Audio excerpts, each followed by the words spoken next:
Hi friends, hi subscribers, hi viewers. బాగున్నారా? అందరికీ good morning. అన్నం తిన్నారా? టీ తాగారా? ఈరోజు చెప్పబోయేది ఏంటంటే విద్యార్థులకు ఉపాధ్యాయులకు ఎట్లాంటి సంబంధం ఉండాలి. విద్యార్థులు ఉపాధ్యాయులతో కలిసిమెలిసి ఉంటే ఎన్నో లాభాలు ఉన్నాయి. క్లాస్ రూమ్ ఇప్పుడు bedroom is personal, kitchen room is personal, all is personal, but class room is a universal. తరగతి గది తరగనిది. ఆ తరగతి గదిలోకి ఎంటర్ అవుతుంటేనే డిఐఎన్ అని ఒక సైకాలజిస్ట్ చెప్పాడు. డిఐఎన్ అని రాసి ఉంటుంది, అంటే డూ ఇట్ నౌ. ఆ సైకాలజిస్ట్ ఎలా ఆలోచించి అలా చెప్పాడో కానీ తరగతి గది తరగనిది. నువ్వు ఎంత నేర్చుకుంటే అంత నేర్చుకుంటావు. చిన్న ఎగ్జాంపుల్ ఫ్రెండ్స్, ఏమనుకోదు, వినండి. మీరు నన్ను ఫాలో అవ్వండి, నా పేజీని ఫాలో అవ్వండి. నా కింద డిస్క్రిప్షన్లో నా లింక్ ఉంటుంది, లింక్ను సబ్స్క్రైబ్ చేసుకోండి. వచ్చేసి చిన్న ఎగ్జాంపుల్, ఒక గురువు ఉంటాడు. ఆ గురువు ఏం చేస్తాడు, నలుగురు శిశువులను పెట్టుకొని విద్య బోధిస్తాడు. ఆ విద్య బోధించి ఏం చెప్తాడు, నలుగురు శిష్యులకు విద్య బోధిస్తాడు. కంప్లీట్ అవుతుంది. నలుగురు విద్యార్థులు పరిపూర్ణంగా మంచి అంతా శిక్షణ పొంది మంచి దృఢంగా ఉండి ఆ గురూజీకి నమస్కారాలు పెట్టి వాళ్ళు ఇంటికి బయలుదేరుతారు. నలుగురు శిష్యులు అడవిలో బయలుదేరుతుంటే ఏమవుతుంది, ఒక సింహం, పెద్ద పులి పెద్ద పులి చనిపోయి పడి ఉంటుంది. మొత్తం అంతా ఎముకలు అంతా చెదలు పట్టి అంతా ఎముకలకు ఒకటే ఉంటుంది, స్మెల్ వస్తుంటుంది అంతే. ఆ నలుగురు శిష్యులు చూస్తారు, అరే పెద్ద పులి చనిపోయి ఉందని. ఒక శిష్యుడు ఏమంటాడు, అరే నా విద్యతోటి దీనికి వెముకలను మంచి చేస్తా అంటాడు అని. ఎంబడే ఒక శిష్యుడు ఏమంటాడు, వద్దు ఫ్రెండ్, వద్దు దోస్తు, వద్దు, అది పెద్ద పులి, పెద్ద ప్రమాదకరం, వద్దు అంటే, లేదు నా విద్య నాకు వచ్చిందో లేదా తెలుసుకొనికే నేను దీని ఎముకలను మంచి చేస్తాను, ఎముకలను బాగు చేస్తాడు. ఇంకో శిష్యుడు ఏమంటాడు, దీనికి నేను మొత్తం శరీరాన్ని అలంకరిస్తాను అంటాడు. వద్దు అని ఇంకో శిష్యుడు అంటాడు. అన్నా అని ఇంకో శిష్యుడు దానికి శరీరాన్ని అలంకరిస్తాడు. ఒక శిష్యుడు ఏకంగా నేను ప్రాణాలే దీనికి వేస్తా, నా విద్యతోటి నేను ప్రాణాలు ఇస్తా దీనికి అని చెప్పి ప్రాణాలు ఇస్తాడు. ఇంకే ఒక శిష్యుడు, వద్దన్న శిష్యుడు చెట్టెక్కి కూర్చుంటాడు. ఓమో నాకు వద్దు ఇలాంటివన్నీ. అన్నమాట పెద్ద పులి లేస్తుంది, అది బ్రతుకుతుంది, వీళ్ళ ముగ్గురిని తినేస్తుంది. కాబట్టి గురువు ఇచ్చిండని చెప్పి అది విద్యను దేనిపైన అంటే దానిపైన ప్రయోగించరాదు. అది ప్రయోగించినందుకు ముగ్గురు శిష్యులు చనిపోయారు. ఒక శిష్యుడు ప్రయోగించలేదు, గురువు చెప్పినట్టు విన్నట్టు ఊరుకున్నాడు, మంచిగా చెట్టు మీద ఎక్కి కూర్చున్నాడు. అందుకే గురు శిష్యుల మధ్య చిన్న సంబంధం అంటే ఇదే. ఇంకా గురువును ఎంత మర్యాదిస్తే గురువు అంత మనకు నేర్పుతాడు. గురువును మనం అసహించుకున్నట్టయితే గురువు నుంచి మనకు పాజిటివ్ ఎనర్జీ మనకు రాదు, అసలు పాజిటివ్ ఎనర్జీ రాదు. గురువును అసహించుకున్నప్పుడు గురువు కూడా పాజిటివ్ ఎనర్జీ ఇయ్యడు, నెగిటివ్లో పోతాడు. ఆయనకు ఏదో తరగతి గదికి వస్తున్నానా, చెప్తున్నానా, వెళ్ళిపోతున్నా. అదే మీరు గురువుతోటి స్నేహం చేసి చూడండి, మీరు ఇద్దరు స్నేహితుల్లాగా పాటించండి. అప్పుడు నువ్వు ఈ క్వశ్చన్ నేర్చుకున్నా మేడం, ఇంకోటి చెప్పండి అని అడగండి, ఎంతో నేర్పిస్తాడు. తరగతి గది తరగనిది. ఆయనకు రానివి వచ్చినాయి ఇంకా నేర్చుకొని ఆయన తాను ఎన్నో ఉంటాయి, జ్ఞాపక శక్తి ఎన్నో ఉంటాయి. వాళ్ళు ఆల్రెడీ ఆరితేరిన విద్యావంతులు కాబట్టి వాళ్ళ దగ్గర గురువుల దగ్గర చాలా ఉంటాయి, మీకు మంచిగా బోధిస్తారు.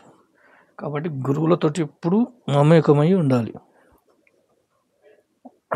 ఇదొక్కటే గురు శిష్యులకు చిన్న సంబంధించింది. గురు శిష్యులు ఎలా ఉండాలంటే, చిన్న కథ, ఏమనుకోదు ఫ్రెండ్స్, ఏమనుకోవద్దు, మీరు ఏమనుకోరని నాకు తెలుసు. కానీ చిన్న కథ ఏంటంటే, దశరథ మహారాజు అందరికి తెలుసా?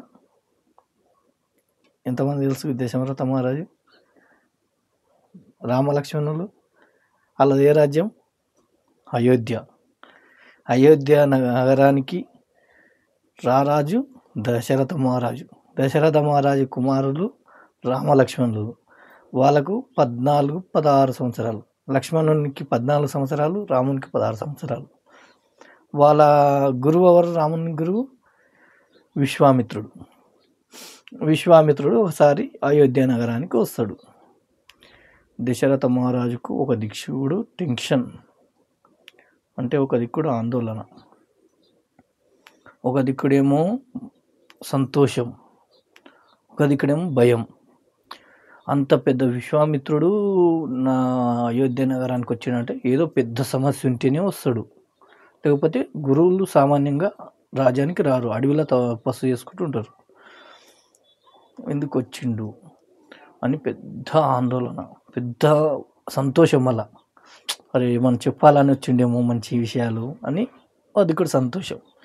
ఇక పోయి విశ్వామిత్రుని కలుసుకొని సకల ప్రశ్నలు అడుగుతాడు, జవాబులు తీసుకుంటాడు, అన్నీ అడుగుతాడు, అతిథి మర్యాదలు అన్నీ చేస్తాడు. చేసిన తర్వాత దశరథ మహారాజుకు ఎందుకు వచ్చాడని అడగనికే ఇంకా ముందు ఆందోళన, భయం. ఏమన్నా ఏదన్నా తెచ్చిండ వార్త, లేకపోతే ఏమో సంతోషంగా ఏమన్నా నా రాజ్యానికి ఏమన్నా చెప్పడానికి వచ్చిండ అని దశరథ మహారాజు అనుకుంటుంటాడు. ఇంకా కథలోకి ఎంటర్ అవుతున్నాం ఫ్రెండ్స్. మీరు నాకు ఫ్రెండ్స్ కానట్టయితే కొద్దిగా మీరు మిస్ అవుతున్నట్టే. మీరు మిస్ కాకుండా ఉండాలంటే ఇక నన్ను లైక్ చేసుకోండి, నా ఫాలో కావండి, నా పేజీని సబ్స్క్రైబ్ చేసుకుని వాళ్ళు సబ్స్క్రైబ్ చేసుకోండి, బెల్ కొట్టండి, లైక్ చేయండి. కథలోకి ఎంటర్ అవుతున్నాం ఫ్రెండ్స్. ఇంకా విశ్వామిత్రుడు దశరథ మహారాజుకు డైరెక్ట్ క్వశ్చన్ అడిగేస్తాడు, నాతో రామలక్ష్మణులను పంపించు అంటాను. ఎందుకు స్వామి, ఎందుకు గురూజీ అంటాని దశరథ మహారాజు అంటాడు. దశరథ మహారాజు అంటే విశ్వామిత్రుడు ఏమంటాడు, నేను పక్కనే అడవిలో యజ్ఞం చేసుకుంటుంటే ఏదో రాక్షసులు వచ్చి మా యజ్ఞాన్ని భంగం చేస్తున్నారు, రక్తం చల్లుతున్నారు, యజ్ఞం చేసుకోకుండా ఇబ్బంది కలిగిస్తున్నారు. నాకు రామలక్ష్మణులను దొరకపోయి నేను వాళ్ళని చంపేపిస్తాను అంటానంటే విశ్వామిత్రుడు చెప్తాడు.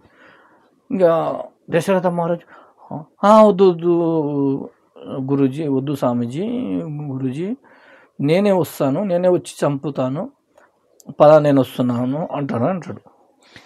విశ్వామిత్రుడు గురువు, ఆయన అరుతీర్నే వీరుడు కాబట్టి విశ్వామిత్రునికి అర్థమవుతుంది. లేదు దశరథ మహారాజు, నువ్వు కాదు నాకు కావాల్సింది, నాకు రామలక్ష్మణులు అయితేనే నేను తీసుకెళ్తాను అంటాడు. వాళ్ళకు 16 సంవత్సరాలు 14 సంవత్సరాలు ఉన్నాయి, వాళ్ళని ఎలా పంపించాలి స్వామీజీ వాళ్ళు అని మనసులో ఆందోళన చెందుతుంటాడు. లేదు నా రాజ్యంలో ఉన్న సైన్యాన్ని మొత్తం పంపిస్తా, వాళ్ళతో పాటు నేను కూడా వస్తా పదా, వాళ్ళని సంహరించినాకనే మీరు యజ్ఞం చేసుకుంటారు అంటాడు. తండ్రి ప్రేమ చూడు, ఎంత పిల్లలను పంపించడానికి ఇంకా ముందు ఆలోచన చేస్తుండే దశరథ మహారాజు. అంటే పిల్లల పైన ఉన్న ప్రేమ దశరథ మహారాజుకి అలాంటిది. లేక సంతానం కలిగితే 14 సంవత్సరాలు 16 సంవత్సరాలు ఉన్నాయి, చిన్న బాలులు, వీళ్ళకి ఏమి తెలియదు, అప్పుడు విద్య కూడా తెలియని వాళ్ళను ఇలా పంపించాలని ఆందోళన చెందుతున్నాం. అలా తండ్రి ప్రేమ అలాంటిది, తండ్రి ప్రేమ కూడా అలాంటిది, చాలా మంచిది. ఇంకా దశరథ మహారాజు ఒక్కటే అంటాడు, నీ సైనికులొద్దు, ఇంకా విశ్వామిత్రుడు ఒకటే అంటాడు, నీ సైనికులొద్దు, నువ్వొద్దు, నాకు రామలక్ష్మణులు అయితేనే కావాలి. ఎందుకంటే ఈ కిట్కు విశ్వామిత్రునికి తెలుసు ఆల్రెడీ, ఎవరితోటి పని చేయించుకుంటే పని అవుతుంది, ఎవరితోటి పని చేయించుకుంటే పని కాదు అనేది గురూజీలకు తెలుసు. కాబట్టి విద్యార్థులను ఎన్నుకుంటారు గురువులు కూడా. అందుకే గురు శిష్యులకు సంబంధం నేను చెప్తున్నాను. గురు శిష్యుల సంబంధం అంటే ఏంది అనేది ఇందులో వస్తుంది కదా, చెప్తా చూడండి. ఇంకా ముందర ఉంది కథ ఇంకా ఎంట్రీ అవుతున్నా. గురు శిష్యుల సంబంధం ఏంటంటే ఎంత మంచిగా ఉంటే వాళ్ళతోటి ఎంత విద్య వస్తుంది అనేది చెప్తున్నా. ఈ దశరథ మహారాజుకు చెప్తాడు, నువ్వొద్దు, నీ సైనికులు వద్దు, నువ్వొద్దు, ఎవరు సంహరించారు, నాకు రామలక్ష్మణులను పంపించావా, ఒకటే క్వశ్చన్. పట్టి భీష్మించి కూర్చున్నాడు. ఇంకా దశరథ మహారాజుకు ఆందోళన, భయం అంతా ఉంది. సరే గురూజీ పంపిస్తాను, తీసుకెళ్ళండి అంటారు. ఇద్దరిని రామలక్ష్మణులను విశ్వామిత్రుడిని ఇంకా పంపిస్తారు. ఆల్రెడీ గురూజీ విశ్వామిత్రుడికి మొత్తం తెలుసు ఏం జరుగుతుంది, ఎవరితోటి పని అయితే ఎవరితోటి పని చేయించుకోవాలి. బయలుదేరి 14-16 సంవత్సరాలు ఉన్న రామలక్ష్మణునికి యుద్ధ విద్యలు అన్నీ నేర్పుతాడు. శస్త్రాలు, బాణాన్ని సంధించి కొట్టడంలో అన్నీ నేర్పుతాడు. నేర్పి ఏ బాణం ఏడిస్తే ఏమవుతుంది మొత్తం అన్నీ రామలక్ష్మణులకు నేర్పి వాళ్ళ రాక్షసుల మీకు వదులుతాడు. అంటే గురూజీ నేర్పిన విద్య అంతా వీళ్ళు రామలక్ష్మణులు ఏది చెప్తే అది చేస్తారు. చేసి నేర్చుకొని రాక్షసుల మీదకి యుద్ధానికి వెళ్తారు. బాణాలు సంధిస్తారు, వాళ్ళు ఆ రాక్షసులు సంధిస్తారు, రాక్షసులు మరణిస్తారు. అప్పుడు రామలక్ష్మణులు వచ్చి విశ్వామిత్రుని తనకి వచ్చి, గురూజీ మనం వచ్చిన పని అయిపోయింది, వెళ్దామని. ఇంకా గురూజీ ఇంకా విశ్వామిత్రుడు రామలక్ష్మణుని తోలుకొని వస్తుంటాడు అడవిలో. దశరథ అయోధ్య నగరానికి వస్తుంటాడు.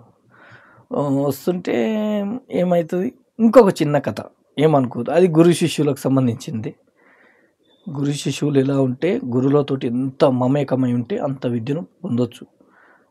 తరగతి గది తరగని నిధి, ఎంత తీసుకో నీకు వస్తుంది. వాళ్ళతోటి ఎంత తీసుకుంటావో అంత తీసుకువస్తూనే ఉండు, నీకు వస్తుంది. ఏమనుకోదు ఫ్రెండ్స్, కొంచెం ఓపికతోటి ఉండండి అంతే. నేను మీకోసమే చెప్తున్నాను. గురు శిష్యుల సంబంధం ఏంది, గురువులకు వీళ్ళకు సంబంధం ఏంది, గురువులు ఎందుకు అంత, గురువులతోటి ఎంత మమేకమై ఉంటే అంత నాలెడ్జ్ నీకు, ఎంత నేర్చుకుంటే అంత తరగని నిధి, అది తరగని ఆస్తి.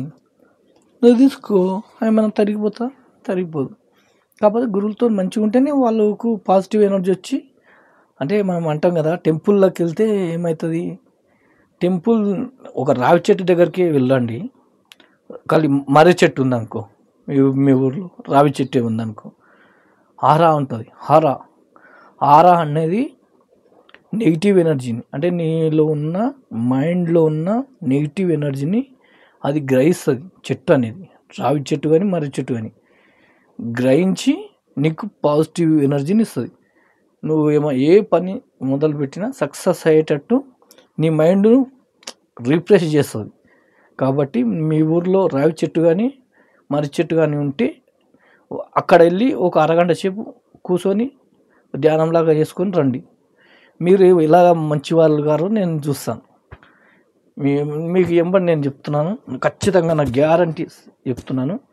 రావి చెట్టు కానీ మర్రి చెట్టు కానీ ఉంటే అక్కడ వెళ్ళి ఓ అరగంట సేపు, కుదిరితే గంట సేపు కూర్చోండి. మీ నెగిటివ్ ఎనర్జీ మొత్తం గుంజేస్తుంది, మీకు పాజిటివ్ ఎనర్జీ ఇస్తుంది. మీరు ఏ పని మొదలుపెట్టినా సక్సెస్ అవుతుంది, కంపల్సరీ చెప్తున్నాను. రోజు వెళ్ళి కూర్చోండి ఒక అరగంట సేపు. మనం ఎక్కడికి వచ్చినాం, విశ్వామిత్రుని ఇంకా గురు శిష్యుల సంబంధం. విశ్వామిత్రుని ఇంకా రామలక్ష్మణులు వస్తుంటారు. ఇద్దరు వస్తుంటే మిథిలా నగరానికి రాజువారు జనక మహారాజు చాలా మంచిగా దయగలవాడు, యుద్ధ విద్యలు చేయడు, ఒకే దగ్గరుండి రాజ్యాన్ని మొత్తాన్ని పరిపాలిస్తాడు. ఇక్కడ ఈ పని చేసుకుంటా అక్కడ ఆ పని ఆలోచన పెట్టాడు, ఏ పని ఆ పనే చేస్తుంటాడు. దానికి ఎగ్జాంపుల్ ఇంకో స్టోరీలో చెప్తా, జనక మహారాజుది ఇంకో కథలో చెప్తా. కానీ ఇప్పుడైతే ఈ విశ్వామిత్రునిది గురు శిష్యుల సంబంధం చెప్తున్నా. రామలక్ష్మణుడు జనక మహారాజు ఏమని డప్పు చాటిస్తాడంటే, ఎవరైతే తన ఉన్న శివధనుసును ఇరుస్తారో వాళ్ళకు నా కూతురైన సీతాదేవినిచ్చి పెళ్లి చేస్తాను అని చెప్పి డప్పు సాటిస్తాడు. అన్ని రాజ్యాలకు పంపిస్తారు. అప్పుడు అన్ని రాజ్యాల రాజులు వస్తారు, అందరు కూర్చుంటారు ఇక హాల్లో, పెద్ద హాల్లో అక్కడ శివధనుస్సు ఉంటుంది. అందరు కూర్చుంటారు. కూర్చున్నాక విశ్వామిత్రునికి కూడా ఈ వార్త చెవులో పడుతుంది. ఇంకా నా శిష్యులు ఉంటారు కదా, నా శిష్యులను తోలుకొని నేను కూడా వెళ్తానని చెప్పి వెళ్తాడు. విశ్వామిత్రుడు ఆహ్వానిస్తాడు, లోపల కూర్చోబెట్టుకుంటాడు. విశ్వామిత్రుని చూసి జనక మహారాజు అప్పుడే అర్థమవుతుంది, ఆందోళన అర్థమైపోతుంది, మంచి గురూజీ వచ్చిండు అని చెప్పి. వాళ్ళు ఇంకా వచ్చిన ఎవరో ఇద్దరు పిల్లలు అనుకొని లైట్ తీసుకుంటాడు. కానీ విశ్వామిత్రుని గుర్తుపట్టి అమ్మ గురువు వచ్చిండు అని చెప్పి అనుకుంటాడు మనసులో. అది ఇంకా అందరూ రావణాసురుడు వస్తాడు, అందరు రాజులు అందరు వస్తారు. ఎవ్వరు ఆ బాణాన్ని విడవలేకపోతారు. విశ్వామిత్రుడు చెప్తాడు, రామ వెళ్ళి బాణం విడిచిరాపో అని చెప్తాడు. పోయి శ్రీరాముడు కదా, అన్మాతం శివ ధనుర్భంగం అనే పాఠం కూడా ఉంది. మనం 10th క్లాస్ 9th క్లాస్లో ఉంటుంది తెలుగులో. శివ ధనుర్భంగం. ఇంక శివుని ఇల్లు విరిచి పడేస్తాడు. విరిచి పడేసిన తర్వాత జనక మహారాజు వచ్చి నా కూతురుని నీకు ఇచ్చి పెళ్ళి చేస్తాను, కానీ నువ్వు ఇంక చెప్పేస్తాడు. ఇంకా గురు శిష్యుల సంబంధం గురించి చెప్తాడు. ఇంకా చెప్తాడు. ఈడ అసలైన పాయింట్ ఈడ పట్టుకుంటాడు శ్రీరాముడు. అయ్యా శ్రీరామ ప్రభు గారు, మీరు ఏదో శివధనుసు విరిచినవని కానీ, దశరథ మహారాజు కుమారుని అని కానీ, లేకపోతే అయోధ్య నగరం నాకు పెద్ద రాజ్యం ఉందని కానీ, నా కూతురైన సీతాదేవిని నీకు ఇచ్చి పెళ్లి చేయట్లేదు. బాణం ఇచ్చినామని చెప్పి, ఇది శివధనుసు ఇచ్చినామని చెప్పి నేను పెళ్లి చేయట్లేదు. నువ్వు విశ్వామిత్రుడు అనే స్వామీజీ గురూజీ ఇంకా వచ్చావు. నీ గురువుని చూసి నేను నా బిడ్డ అయిన సీతాదేవిని నీకు ఇచ్చి పెళ్లి చేస్తున్నాను. నువ్వు శివుని ధనుసు ఇచ్చినవని కానీ, నువ్వు దశరథం కుమారుని అని కానీ నాకు అవసరం లేదు. నీకు అయోధ్య నగరం ఉన్నా నాకు అవసరం లేదు. నాకు విశ్వామిత్రుడు గురూజీ ఎంబడి వచ్చినావు కాబట్టి నేను ఇస్తున్నాను నా బిడ్డను నీకు అని చెప్పి సీతాదేవిని ఇచ్చి పెళ్లి చేస్తాడు. అప్పుడు శ్రీరాముడు షాక్ అవుతాడు. ఏంటి అబ్బా, నా గురూజీ చూసి ఇచ్చినాను. అప్పుడు ఇంకా గురూజీకి నమస్కారం పెట్టి గురు శిష్యులకు, అబ్బా నా గురూజీ ఇంత బలవంతుడా అని చెప్పి అప్పుడు శ్రీరాముడు తెలుసుకొని ఇంకా గురువు చెప్పింది ఏది చెప్తే అది చేస్తూనే ఉంటాడు. ఇంకా అది అప్పటి నుంచి గురు శిష్యుల సంబంధం చాలా మమేకమై ఉంటుంది. అందుకే ఏ విద్యార్థి అయినా సరే గురువు వచ్చినప్పుడు, ఇప్పుడు మన ఉపాధ్యాయులే వచ్చినప్పుడు వాళ్ళకు నమస్కరించాలి, గౌరవించినప్పుడు వాళ్ళతోటి పాజిటివ్ ఎనర్జీ వస్తుంది. ఆ పాజిటివ్ ఎనర్జీ నుంచి వాళ్ళు చెప్పే వద్దనుకున్నది కూడా చెప్పొచ్చు. ఆ టైంలో పాజిటివ్ ఎనర్జీ వల్ల మీరు సిత్కరించుకున్నారనుకో, తిరస్కరించుకున్నారనుకో, అప్పుడు వాళ్ళు చెప్పేది కూడా చెప్పరు. కాబట్టి వాళ్ళతోటి మంచి మమేకమై మంచిగా ఉండాలి. కాకపోతే ఒక్క విద్యార్థికి 10 మంది గురువులు ఉంటారు. కానీ అందరికి ఒకే ఉపాధ్యాయుడు నచ్చుతాడని అనుకోలేము. ఒక విద్యార్థి ఒక రకంగా ఆలోచిస్తాడు, ఒక విద్యార్థి ఒక రకంగా ఆలోచిస్తాడు. మనం ఇప్పుడు ఎఫ్ఎం ఉంది కదండి, ఇంకా చెప్పేది ఎందుకు, ఎఫ్ఎం ఉంది కదా, ఎఫ్ఎం పెడతాం మనం. ఒక్క ఫ్రీక్వెన్సీలో 93.5 ఎఫ్ఎంలో ఒక రకంగా, ఇంకా కొద్దిగా తిప్పితే 98.3 ఎఫ్ఎంలో ఒక్కో పాటలు వస్తాయి. 102.26లో ఒక పాటలు వస్తాయి. అంటే ఒక్క ఫ్రీక్వెన్సీ కాడ ఒక విద్యార్థికి అర్థమవుతుంది, ఒక ఫ్రీక్వెన్సీ కాడ ఒక విద్యార్థికి అర్థమవుతుంది. అలానే ఒక గురువుకు కనెక్ట్ అవుతాడు, ఒక విద్యార్థికి కనెక్ట్ అవుతాడు, అట్లా కనెక్ట్ అవుతాడు. కానీ ఒకే గురువు అందరికీ నచ్చాలని లేదు. కానీ గురువు మాత్రం అందరికి ఒకేలా చెప్తాడు, మాత్రం అందరికి ఒకేలా బోధిస్తాడు. ఒక విద్యార్థి ఒక రకంగా అర్థం చేసుకుంటాడు, ఒక విద్యార్థి ఇంకో రకంగా అర్థం చేసుకుంటాడు. అంతే తేడా, ఫ్రీక్వెన్సీ. కాకపోతే ఏదో ఒక ఉపాధ్యాయుడు మాత్రం ఒక విద్యార్థి కనెక్ట్ అయి ఉంటాడు. ఆ కనెక్ట్ అయిన ఉపాధ్యాయుని చేత నువ్వు ఇష్టం వచ్చినంత విద్యను అభ్యసించవచ్చు. నువ్వు అతనితోటి స్నేహం చేయి, మేడం చెప్పింది చెయ్యి, వాటర్ బాటిల్ తీసుకురా, సేవ చేసుకో. ఉపాధ్యాయునికి సేవ చేసుకుంటే మంచిది, చాలా మంచిది. ఎంత సేవ చేసుకున్నా నీకు ఇంకా క్వశ్చన్, మేడం ఈ క్వశ్చన్ నేర్చుకున్నాను, ఇంకో క్వశ్చన్ చెప్పండి మేడం, ఇంకో క్వశ్చన్, ఇది నేర్చుకున్నాను, ఇంకో క్వశ్చన్ చెప్పు. ఫస్ట్ అయితే వాటర్ బాటిల్ తీసుకురాపోతే నీళ్ళు తాగుతా అంటే నీళ్ళు తెచ్చి సేవ చేసుకోండి. వాళ్ళు ఇంక రాంది కూడా వచ్చి నేర్చుకొని వచ్చి మరీ నేర్పిస్తారు మీకు. అలా ఉంటుంది స్నేహం అనేది. ఈ శ్రీరాముడు చూడు ఇప్పుడు గురూజీకి చేసుకున్న సేవలతోటే విశ్వామిత్రుడు విద్య నేర్పి శివధనుర్భంగం చేసి సీతను పెళ్ళాడతాడు. అప్పుడు జనక మహారాజు చెప్పినంత వరకు అప్పుడు శ్రీరామునికి మైండ్ వెలగదు, శిష్యునికి గురువుల చేత ఇంత విద్య పొందొచ్చా అని. కాబట్టి ఎవరి అయినా గురువులతోటి మంచిగా ఉండాలి. గురువులతో ఎంత మంచిగా ఉంటే అంత మంచి. అందుకే ఒక సినిమాలో ఉంటుంది, సక్సెస్ నాట్ ఫుల్ స్టాప్స్ ఉండయి, సక్సెస్కు ఓన్లీ కామాసే. సక్సెస్ అప్పటితోటే విజయం ఆగిపోదు, ఫుల్ స్టాప్ తోటి ఎండ్ అయితే ఆడికే జీవితం కథమైపోతుంది. జీవితం సక్సెస్ఫుల్ అనేది ఓన్లీ కామాలే ఉంటాయి కానీ ఫుల్ స్టాప్లు ఉంటాయి. ఫుల్ స్టాప్లు ఉంటే జీవితం ఆగిపోయినట్టే. దాని కామాలు ఉంటేనే సక్సెస్ఫుల్కు. ఇంకా అరే పిల్ల అయిన తర్వాత పిల్లలను కనాలి తర్వాత వాళ్ళని చదివించాలి, వాళ్ళని ప్రయోజకులను చేయాలి, వాళ్ళ ప్రయోజకులు అయినాక మనమల్ని పుడతారు, వాళ్ళని ఎట్లా చేయాలి, ఇంకా చాలా ఉంటాయి. కాబట్టి ఆ జీవితానికి సక్సెస్ఫుల్ ఒకటే, ఫుల్ స్టాప్ కాదు. సక్సెస్ఫుల్కు ఫుల్ స్టాప్స్ ఉండయి, ఓన్లీ కామాసే ఉంటాయి. అదేం సినిమానో మీకు కూడా తెలిసి ఉండాలి. మహేష్ బాబు మూవీ. మీరు మహేష్ బాబు మూవీస్ చూస్తుంటారు, అందులో ఉన్న పాజిటివ్ తీసుకోవాలండి. మీరు మూవీస్ చూసినప్పుడు ఆ సినిమా ఎందుకు తీసిండు డైరెక్టర్, అందులోని సారాంశం ఏంటి, సినిమా మొత్తం మూవీస్ కూడా వెళ్ళండి, ఫ్రెండ్షిప్ ఇవ్వాలి, మూవీస్ చూడాలి, అన్నీ ఇవ్వాలి. కానీ అందులో ఆ డైరెక్టర్ ఎందుకు తీసిండు ఆ సినిమా, అందులో ఏముంది, ఒక 10 నిమిషాల స్టోరీ అయినా నువ్వు గ్రహించుకోవాలి. ఆ సినిమాకు దేని గురించి మొత్తం.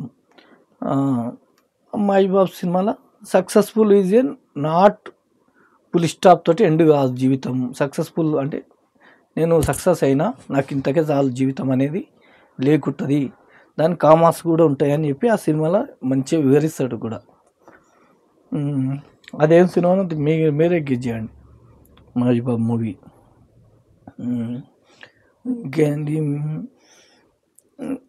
రామలక్ష్మణులు తోలుకొని అయోధ్య నగరానికి వస్తాడు సీతాదేవిని తీసుకొని, అది అయిపోయింది అనుకో. ఇంకొక చిన్న స్టోరీ ఫ్రెండ్స్, ఇది బాయ్. నెక్స్ట్ ఎపిసోడ్లో జనక మహారాజు ఎంత ప్రశాంతంగా ఉంటాడు, ఎంత ఉంటాడు, ఏముంటాడు అంటే కూర్చున్న తన రాజ్యాన్ని మొత్తం వెళ్తాడు. రాజ్యాన్ని మొత్తం పరిపాలించేది జనక మహారాజుని చూసి నేర్చుకోండి మీరు ఎవరైనా సరే. ఏ రాజు కాదు, జనక మహారాజు ఉన్నంత ప్రశాంతత ఒకే తానుండి రాజ్యాన్ని పరిపాలిస్తాడు జనక మహారాజు. అంటే అన్ని పనులు ఒకటేసారి ఆలోచన పెట్టుకుంటే ఏ పని కరెక్ట్ సక్సెస్ కాదు. ఆయన ఏ పని చేస్తాడో అదే పని చేస్తాడు, కానీ రాజ్యం మొత్తం సుభిక్షంగా ఉంటుంది. అది ఎలా అంటే జనక మహారాజుకి ఒక్కనికి సాధ్యం అది. ఆ జనక మహారాజు స్టోరీ నెక్స్ట్ ఎపిసోడ్లో చెప్తా, దానికోసం వెయిట్ చేయండి ఫ్రెండ్స్. బాయ్. గురువులను అయితే ఎప్పుడైనా గౌరవించాలి, పెద్దలను కూడా గౌరవించాలి. పెద్దలది ఒకటి చిన్న ఒక్క నిమిషంలో చెప్తా.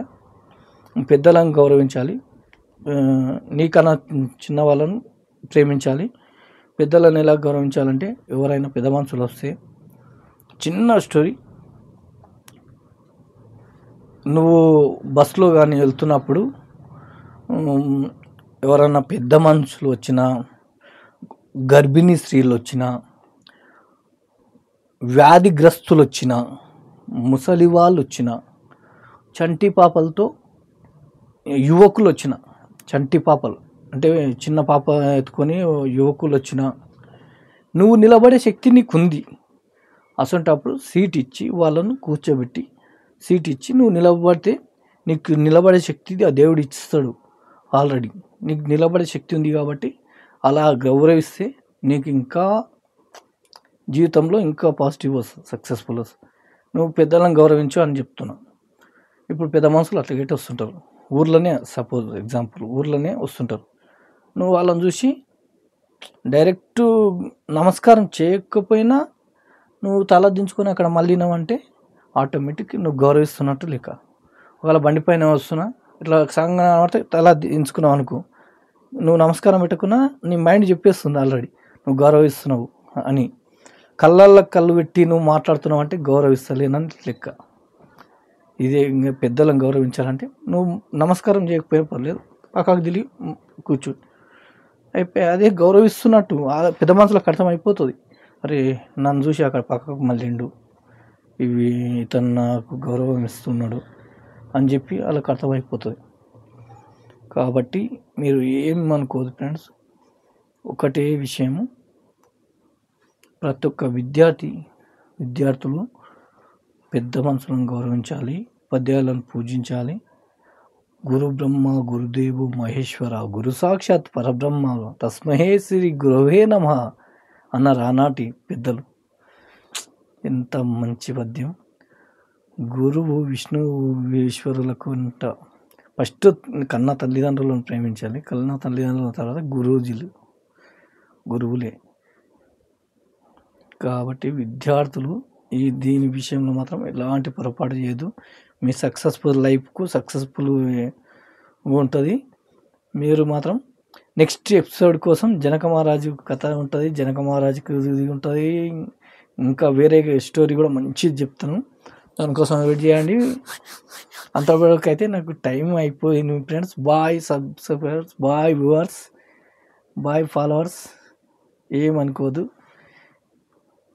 ఇది జెండా వందనం ఉన్నాడు స్పీచ్లో ఇవ్వాల్సింది, స్పీచ్లో ఇస్తే ఇంకా బాగుంటుంది. ఇలాంటివి మోటివేషనల్ స్పీచెస్ చాలా ఉంటాయి, మంచి మంచి స్టోరీస్ ఉంటాయి. ఇవన్నీ ఇవి మంచి వక్తలు ఉన్నారు, మనం ఎంత వక్తల అని చిటికన వేలంతా.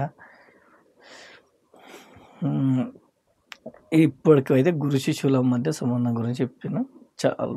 బాయ్ ఫ్రెండ్స్, నెక్స్ట్ ఎపిసోడ్ కోసం వెయిట్ చేయండి. బాయ్.